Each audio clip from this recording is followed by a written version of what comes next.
ফুতুল সিলসিলার যে কাজে যেখানে বাধা এসেছে সেখানেই ফুল ফুটেছে, যেখানেই বাধা এসেছে সেখানেই ফুল ফুটেছে, এটার অসংখ্য প্রমাণ রয়েছে।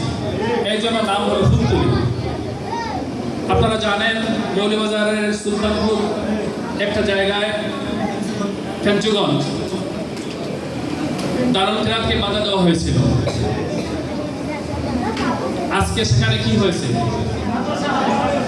সম্পূর্ণ নিজস্ব জায়গা কিনে মাদ্রাসা হয়েছে, হাফিজি মাদ্রাসা হয়েছে, এবং আলহামদুলিল্লাহ সেই খেদমত আগের থেকে 1000 গুণ বেড়ে গেছে ইনশাআল্লাহ।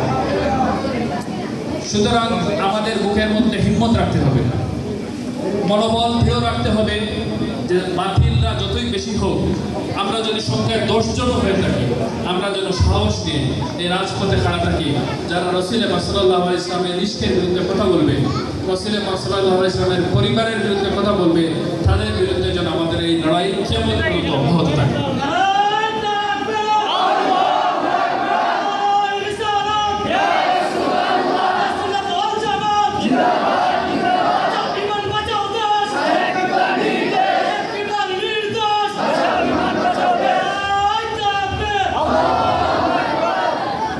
প্রসিদ্ধ তাবেঈ হযরত হাসান বসরি রাহমাতুল্লাহি আলাইহি উনি বলেন, যদি আমার কাছে উহুদ পরিমাণ স্বর্ণ থাকতো তাহলে রাসূল পাক সাল্লাল্লাহু আলাইহি সাল্লামের জন্মদিবস উপলক্ষে যেসব আয়োজন হয় সেই সব মাহফিলে আমি এই স্বর্ণগুলো খরচ করতাম।